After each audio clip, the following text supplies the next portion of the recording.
Me sorprende al leer la palabra. El plan de Dios, el Señor dice que sus planes no son como los nuestros, que su entendimiento y todo lo que Él sabe es más alto, así como la tierra, el cielo es más alto que la tierra, así son su entendimiento, así son sus caminos más altos que nuestros caminos. Que hay cosas que nosotros no podemos entender y decimos, ¿por qué?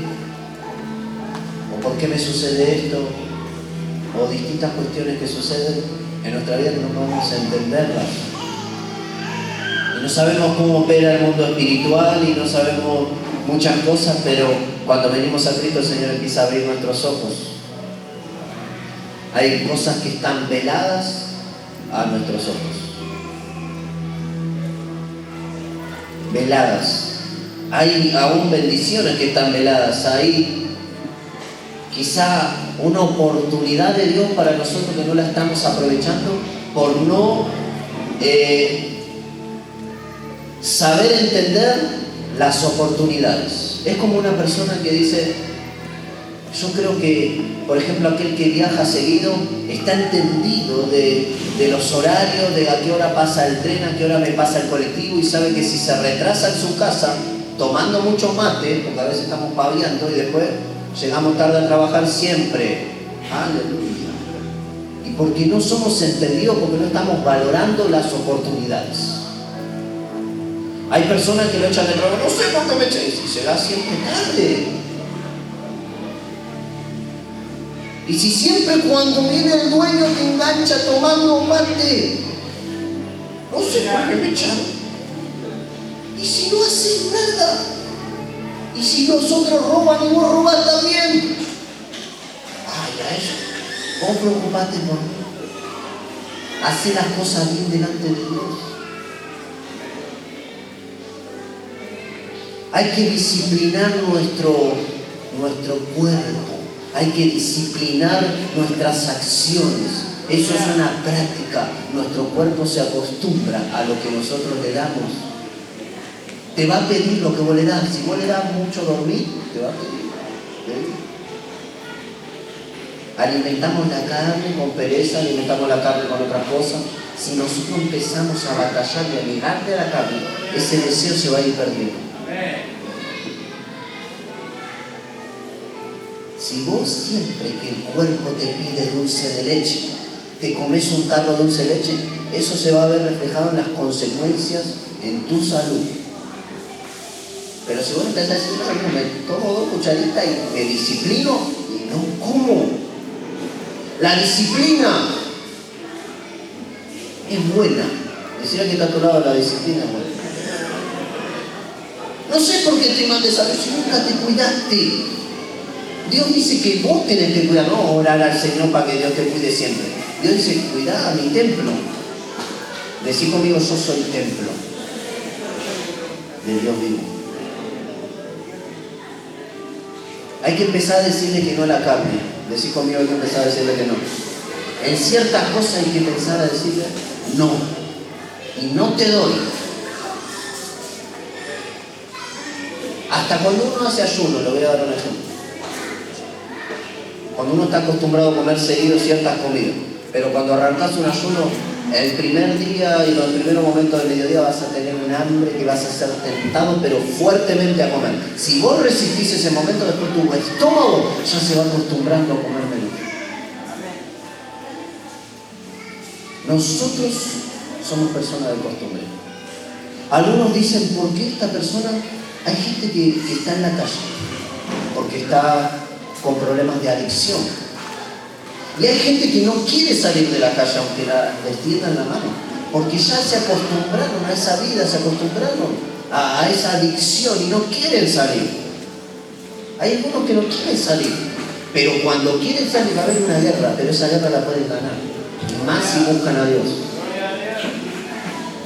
Hay cosas que son cuestión de disciplina. Son cuestión de disciplina. Me contaba un testimonio el hermano Juan que sin Cristo, si el hermano me permite contar. ¿Me permite, hermano? Sin Cristo, ¿cómo usted fue libre de la adicción a la droga? Él tiene su testimonio, él se drogaba Y él sin Cristo, Cristo él no tenía a Dios. Él se fue a la pieza y le dijo al hermano, le dijo, encerrame. Y si yo te pido que me abras, no me abras, te voy a inventar cualquier cosa. Yo me acuerdo porque son textos de palabra de Dios que te mató. Si yo te pido que me abras, no me abras. Aunque te diga que me estoy muriendo, aunque lo sea lo que te diga, no me abras. Si una persona sin Dios, porque por más que la misericordia de Dios ya estaba con su vida y Dios tenía un plan, pero todavía no se había encontrado, no estaba el poder de Dios ahí sobre él.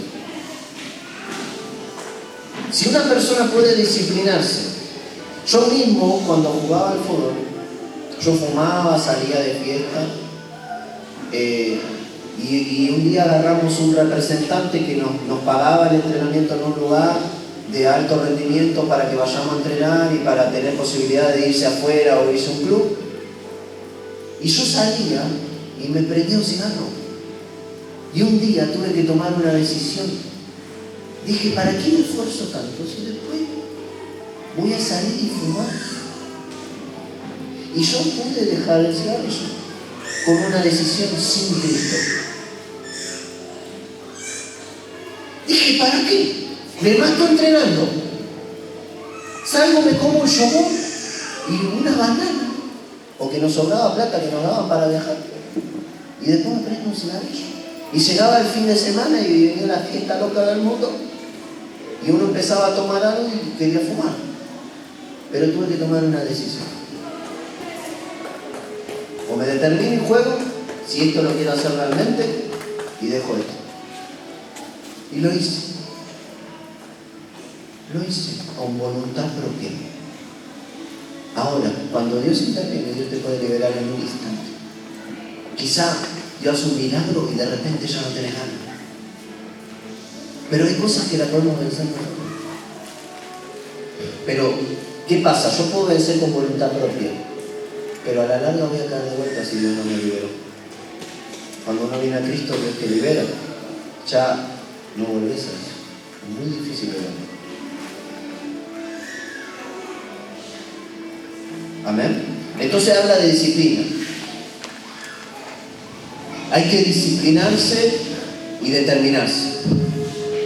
Si yo me acostumbro a dormir siempre y no digo esto tengo un compromiso y lo voy a hacer, ese compromiso lo tengo que cumplir. Yo no puedo decir a las 8 estoy y aparezco a las 10 de la noche. A los jefes no les gustan eso.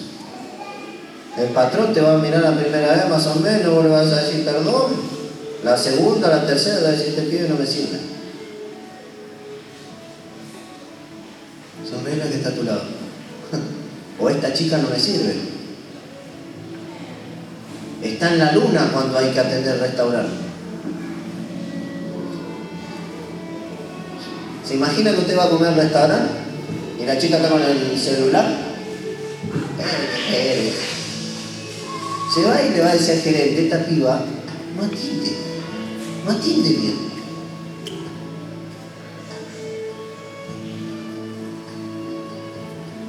En otras palabras, las cosas van a permanecer en nuestra vida cuando tenemos buenas referencias. Te van a llamar de mucho trabajo, no solo por la bendición de Dios, sino porque vos lo honraste a Dios en ese trabajo. Hasta que vos no honres a Dios en lo pequeño, no te van a llamar de otra cosa grande. ¿Sabes cómo mucha gente consiguió trabajo sin buscarlo? Porque en el lugar que estuvo, aunque fue afligido, aunque hicieron cosas en contra de él, esa persona trabajó y respetó y no hizo cosas malas. Eso se ve. ¿Saben por qué a José lo sacaron de la cárcel?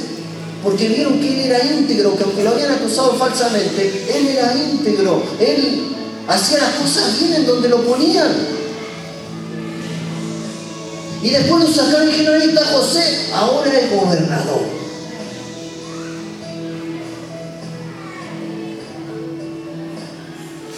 Si tú eres fiel en lo pequeño, en lo mucho te va a poner el Señor.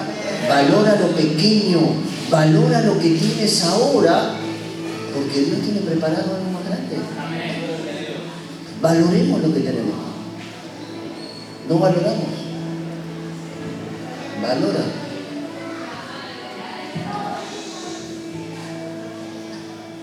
Tenemos que esforzarnos, buscar a Dios. Pero yo estaba reflexionando en el propósito y en el plan de Dios, cómo Dios fue llevando a su pueblo. Su pueblo nació en Abraham. Abraham fue el patriarca de Israel, el padre de Isaac, ¿sí? Isaac tuvo a Jacob, y Jacob fue el padre de las 12 tribus de Israel. Eran 12 tribus, 12 hijos que de ahí se esparcieron. La tribu de Judá, la tribu de Benjamín, un montón de hijos que tuvo. Todo eso era con un propósito. El Señor ya le había profetizado que Él iba a ser una nación grande. Le dijo a Abraham, si sal fuera de tu tienda. Él no sabía si iba a poder tener un hijo, porque todavía Isaac no había nacido. Era el hijo de la promesa, pero él no lo entendía bien. Dijo, ¿qué será que Dios me va a dar un hijo a través de otra persona? Porque Sara era estéril. Y los dos eran de avanzada edad. Y dice, ¿cómo será? Dios le dijo, yo te daré un hijo, abrazarás un hijo. Le dijo a Sara, amamantarás un hijo, pero ella después, la desesperación, porque la fe es esperar. La fe genera muchas veces espera. Y tiene que esperar y resiste, no, yo espero. Y Sara se adelantó y dijo, no, quizás a través de mi sierva se la entregó a Abraham como para que se case y después tenga un hijo, del cual nació Ismael, que hoy los árabes, los musulmanes, en realidad son hermanastros, Israel y esa nación.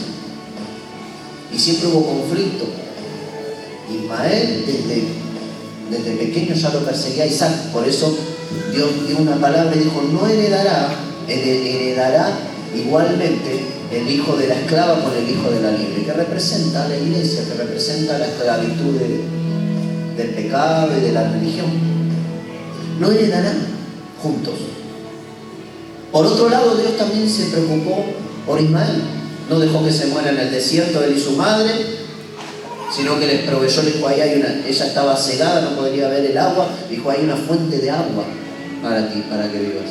Y no temas, porque yo a tu hijo voy a hacer de él una gran nación. Dios tiene planes, decir conmigo, Dios tiene planes.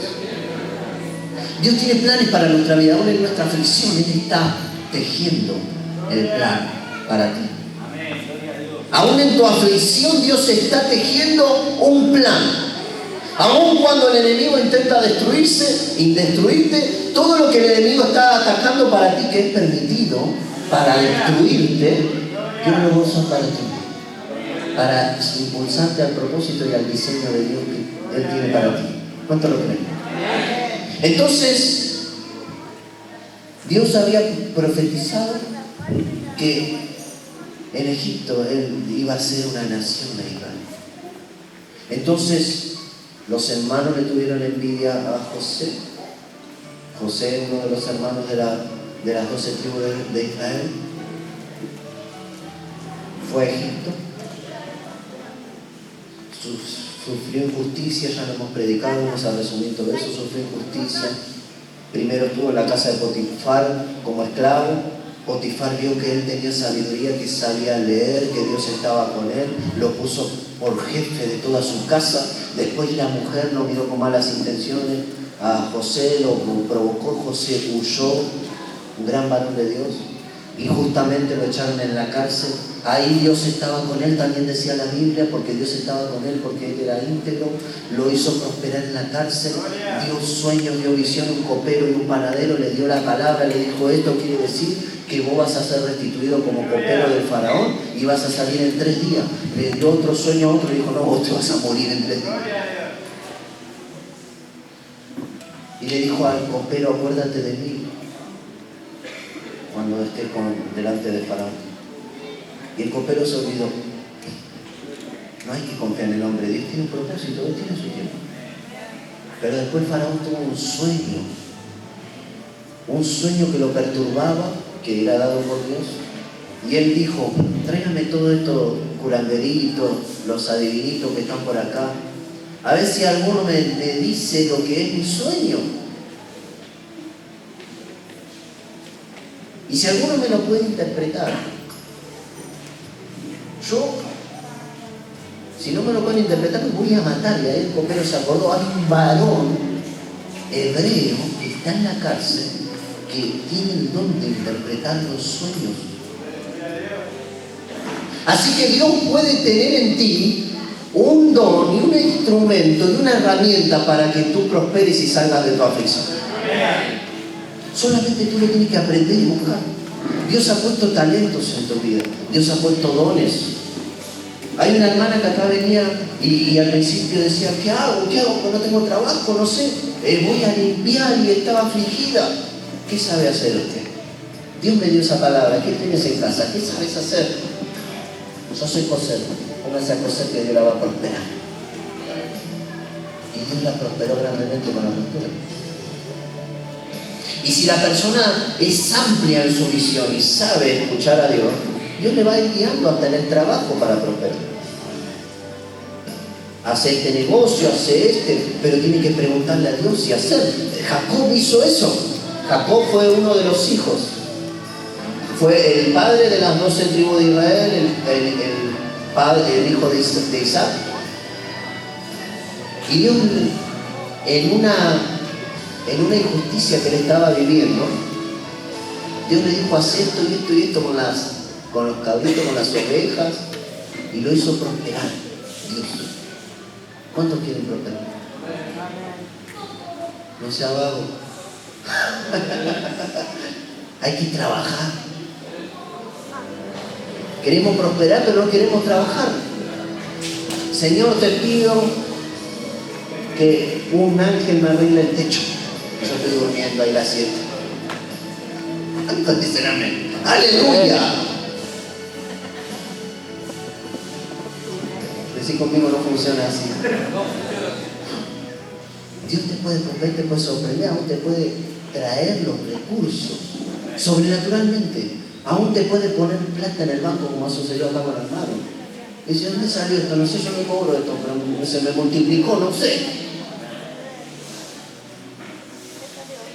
Dios lo puede hacer, pero también nosotros tenemos que estar abiertos para escuchar a Dios y movernos. Esa es la fe.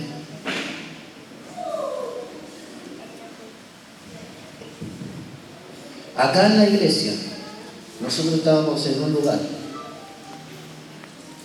que estamos, a veces hacemos reuniones de oración los viernes. Habíamos empezado en mi casa, en una habitación chiquita, con 6 sillas. Un día solo tuvimos ahí. Hoy nos pasó allá. Allá las ofrendas no llegaban a veces a 100 pesos. ¿Y sabe qué me dijo Dios? Tenés que salir de acá. Anda a buscar algo más grande. Yo ya lo tenía preparado, pero yo no sabía. Yo empecé a golpear puertas. A buscar. A moverme. El que se entendió los tiempos y sabe, Dios dice, te tenés que mover de acá. Te tenés que mover. Señor, ¿cómo voy a hacer? Si no alcanza. Un alquiler mínimo salía mínimo 2 días, 2.000 pesos, 1.000 pesos en un lugar más o menos. Empecé a buscar por la municipalidad, hicimos unas cartas la semana, ¿se acuerdan? Dijimos, bueno, vamos a hacer feria, vamos a hacer tales cosas. Yo estaba, dijo, Señor, de última, si yo tengo que poner todo. Pero después me dio un don de fe. Y dije, Señor, si tú me estás mandando, ¿qué tengo que hacer yo? Pero verás, la iglesia es tuya, tú eres el pastor principal. Yo soy el instrumento nada más. Se puede decir mi esposa. Yo había dicho, bueno, si falta pongo yo. Pero a la vez me vino esa fe de decir, si Dios me mandó, Dios va a proveer. Y encontramos este lugar y Dios abrió las puertas. No tuvimos que hacer feria ni nada, la hermana vendiendo pastelitos. Nada, Dios proveyó. Dios toca los corazones. No es que estamos diciendo, denos plata para el alquiler, denos plata para arreglar el proyector, denos plata para... No, la ofrenda es voluntaria. Si vos querés poner 10 centavos, poné 10 centavos. Poné lo que quieras. Lo que Dios te ponga en tu corazón, nadie te obliga. Hay gente que no viene a la iglesia o está preocupada, no te piden tiempo. Un compañero se reía con otro compañero que venía acá a la iglesia y le hizo un chiste. Bueno, me conocen a mí, a mí me cargan con el diezmo, yo le digo, ¿qué era que le digo? Bueno, me falta tu diezmo a mí. Dame tu diezmo, yo lo cargo también. Y uno le dijo a otro que me conoce, que hablaba conmigo, que hablaba de Dios, y yo le decía, acá no podés venir. Nadie está con un cuchillo al lado tuyo, poner la ofrenda, poner el diezmo. Y el muchacho, el otro le dijo, sí, ¿vos fuiste a la iglesia de Leo? Sí, fui. ¿Y cómo era? Bien, lindo. Pero no fui más. Y el otro empezó a hablar, ¿pero por qué no fuiste? Dice, no, porque Leo me obligó a ponerle el diezmo. Dice, ¿del serio? ¿Del serio? ¿Sabes? Dice, tengo algo para cargarlo al otro. Porque este me dijo que no, que nadie lo obligaba. Le pareja nada, mentira. La gente está preocupada por la plata. Yo desde que me convertí, creí, sembré en el reino de Dios. Nunca me faltó la comida ni nada. Al contrario, Dios me fue bendiciendo. Y si todavía no he prosperado grandemente es porque yo tengo que examinar o tuve que ir examinando mi vida y cosas que hice mal con el dinero. Porque hay gente que le mezquina a Dios, pero sin embargo le da a los vicios, le da a la droga, le da al alcoholismo, le da un montón de cosas que no son para Dios, son para el otro. Y después acá estamos mezquinándole a Dios 2 pesos. Sonreír que está tocando. No creo que haya ningún mezquino, ¿no? Aleluya. Pastor, ¿por qué está hablando del dinero? Yo lo viví, yo lo practico. No porque sea el pastor, yo no siento. ¿Cuánto dicen amén?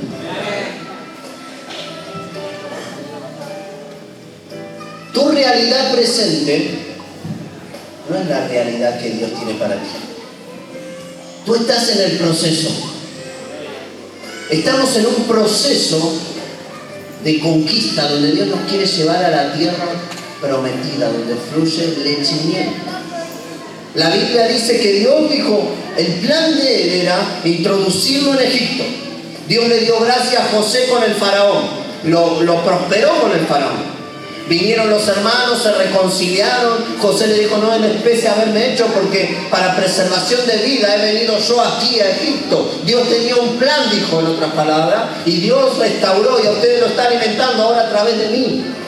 Mi José decía, ahora yo soy el gobernador y gracias a mí ustedes ahora lo agarro a cachetazo a todos. No, los perdonó, los abrazó, le dijo, había un plan acá de Dios que yo lo comprendí y Dios me hizo olvidar de mi aflicción, ahí en la tierra de mi aflicción. Dios me prosperó en la tierra de mi aflicción. Efraín, que son los hijos de José, Efraín y Manasés, tienen significado. Dice, uno era significado, Dios me hizo olvidar en la tierra de mi aflicción. Y otro es, Dios me prosperó en esta tierra. ¿Sabe? Que a veces cuando estamos en aflicciones, cuanto más nos entregamos, cuanto más vamos a avanzar. Cuando la iglesia era perseguida, más se multiplicaba.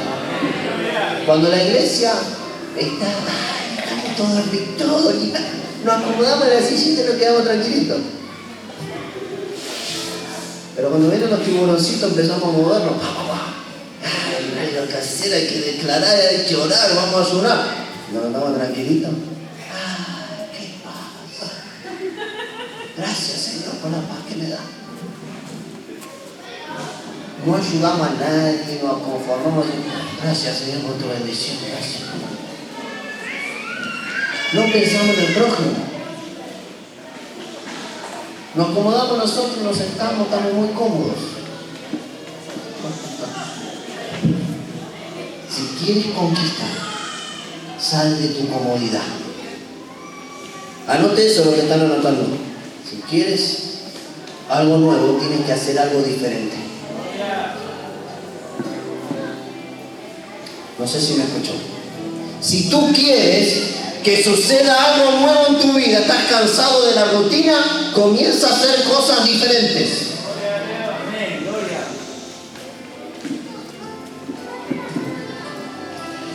Quiero que Dios se manifieste. Nunca oro, nunca le adoro, nunca hago un pacto, nunca voy y hago un servicio a Dios en algo, nunca abro mi boca para compartir la palabra con otro.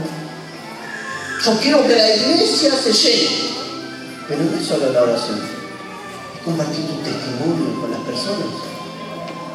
Tú tienes un arma poderosa, tu testimonio. Tu testimonio es un arma.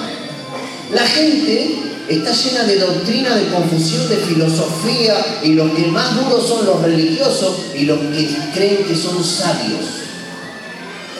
Por eso Dios agarró lo que no era, lo menospreciado, lo vil del mundo, para confundir a los sabios mundanos y a los entendidos mundanos.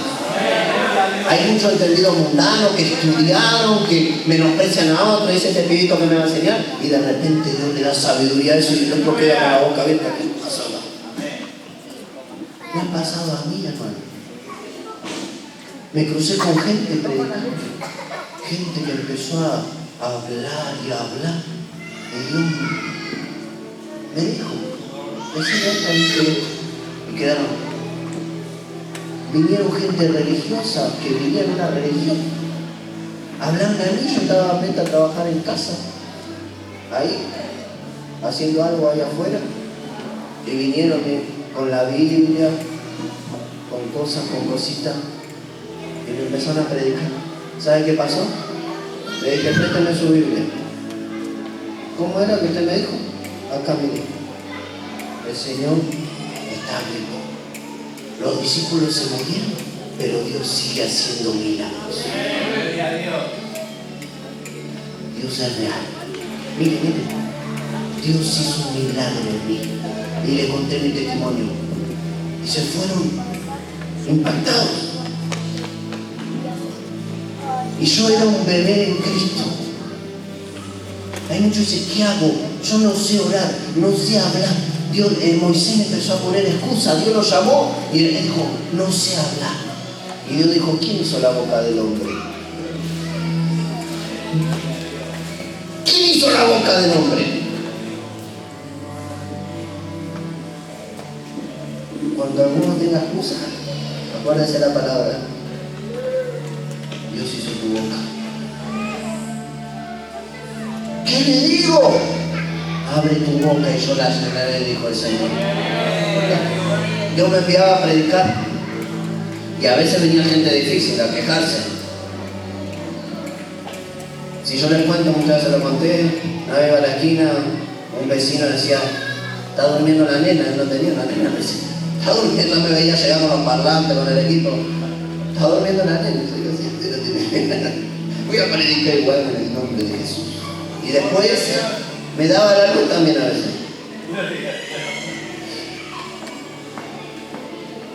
Después iba a la plaza y había gente que también, es domingo, estamos pasando un día familiar. Espera un ratito, Señor, ya me voy. No, pero Jesús seguía predicando, porque no vamos a permitir que se detenga la palabra porque algunos no quieren. Vas a ir a predicar, te van a rechazar, van a hablar mal de vos, van a venir filósofos, van a venir entendidos, va a venir gente que está en el orgullo altivo. Dios no le puede hablar al altivo. Tú le vas a hablar y van a quedar impactados, pero no te lo van a demostrar. Hay gente que se va a esconder de vos, amigos de antes, se van a esconder. Ahí viene el predicador, vamos a la otra esquina. Acá mismo hay hermanas que cerraron la puerta de la casa. Ahí vienen las hermanitas, mejor cerrar. Que no nos vean acá, a ver si me invitan otra vez. Déjalo a Dios que haga la obra. Tú sigue adelante. Si ves que alguien no te recibe, déjalo. No te aflijas si no te reciben todo. No andes contendiendo. Predica la verdad, pero no andes contendiendo. Si alguien no te quiere recibir, déjalo. Busca otro. Busca otro. No pierdas tiempo con la gente que no quiere a Dios. Yo los quiero salvar, dice. Después nos termina arrastrando a nosotros. ¿A quién quieres salvar vos? Nosotros no podemos salvar a nadie. El único que puede salvar es el Señor. Y nosotros hacemos lo que Él dice que agradó a Dios, traer salvación por la locura de la predicación. ¿Por qué dice locura? Porque para el mundo es locura. Para el mundo locura tu vida. Para el mundo locura que uno te andes embriagando ahora en la esquina. Que haya dejado los vicios. Para el mundo es una locura. Pero para Dios es poder, es sabiduría de Dios, es cambio, es salvación. Mirá al que está a tu lado y decir, ¿a quién queremos agradar? ¿A quién queremos agradar? ¿A Cristo o al mundo? ¿A Cristo o al mundo? Señor. Gloria a Dios. Hay un propósito y hay una obra detrás de tu aflicción. Hay algo que Dios está tejiendo. Es como el testimonio de los hermanos. Eso te pule. El menosprecio de otros te va a doler, pero te va a hacer bien. Ahí el Señor está tratando con nuestro orgullo, con cosas, con nuestra altivez para poder que podamos oír más su voz. Nos va a pasar, va a haber gente que te va a insultar en la calle y vos no sabés por qué. Vamos a ser tentados a actuar en la carne. Una vez yo iba manejando, cantando alabanza y seguro que era una endemoniada, pero yo no sabía en ese momento. Y me miraba como un hombre y me gritaba cosas. El diablo está enojado. Una vez voy doblando con la moto, un hombre cruza mal y encima me insultaba a mí. Y yo iba, Señor, la carne me dijo, volver, y me dice, dale un abrazo. No, lo contrario.